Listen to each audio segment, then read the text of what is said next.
Here's something that will genuinely surprise you. The water you drink every day.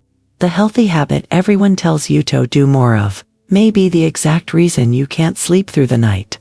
Who were convinced something was seriously wrong with their bladder? In most cases, nothing was wrong. They just didn't know 3 things I'm about to tell you. Before we start, drop in the comments. How many times do you wake up at night? You'll be surprised how many people share yours. Now let's get into it. Tip 1. Stop drinking at the right time, not just early. Your kidneys aren't running at the same speed all day. As evening falls, your brain releases a hormone that signals them to slow down urine production and let your body rest. It's your body's built-in overnight protection system, but if you drink a meaningful amount of fluid in the 2 to 3 hours before bed, you override that signal. Your kidneys keep working right through the night, and your bladder pays the price. A study published in a leading urology journal found that adults who established a firm fluid cutoff 2.5 hours before bedtime reduced their nightly bathroom trips by more than 1/3. Just that one change. Here's what makes this especially important after 55. That protective hormone declines with age. Research shows older adults produce up to 30% less of it at night compared to younger people, meaning even a small amount of late evening fluid can tip you over the edge in a way it never would have before. Tonight, take your bedtime, count back 2.5 hours, and set that as your cutoff. Keep your last drink to 4 ounces maximum. And avoid caffeine or alcohol near that window. Both actively block the hormone that's trying to protect your sleep. This alone helps. But it works far better paired with what comes next. Tip number 2. You're drinking your water in the wrong half of the day. Here's a pattern I see in almost every patient who comes to me frustrated. They drink very little in the morning, catch up at lunch, and then consume the bulk of their fluids between 4 p.m. and bedtime. It feels natural, but it's physiologically backwards. Your kidneys are most efficient in the first half of your active day. Fluid consumed before early afternoon gets processed, used, and cleared efficiently. Fluid consumed late gets added to a backlog your kidneys have to work through exactly when they should be winding down. A clinical trial published in a major urology journal split patients into 2 groups. One group was guided to drink 70% of their daily fluid before 2 p.m., the other had no timing guidance. After 8 weeks, the timed group saw nearly a 50% reduction in nighttime voids. The other group barely changed. One of my patients, I'll call him Gerald, 68, retired, was drinking a healthy 2 liters a day but consuming less than 1/4 of it before noon. We didn't change his total intake. We just shifted the timing. Within 5 weeks, he went from waking up 3 to 4 times a night to waking up once. He told me he hadn't slept like that in nearly a decade.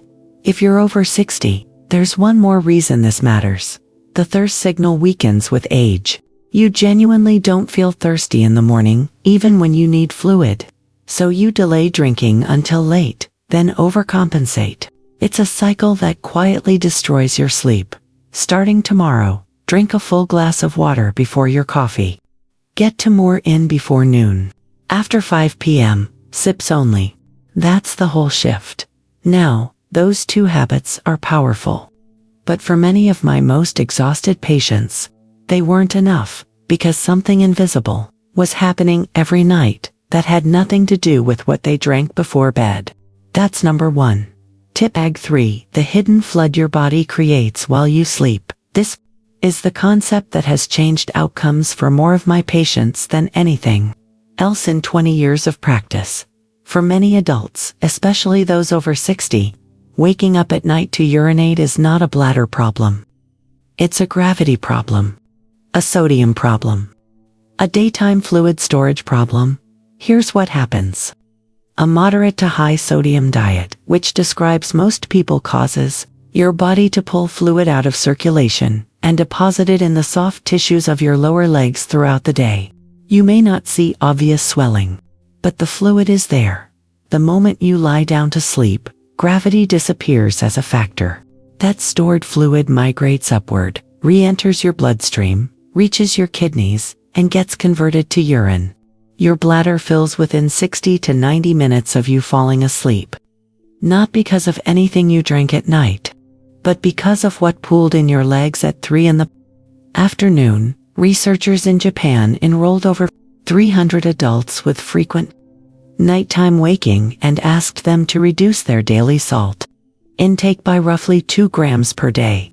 That modest reduction alone produced a 25% drop in nighttime bathroom trips.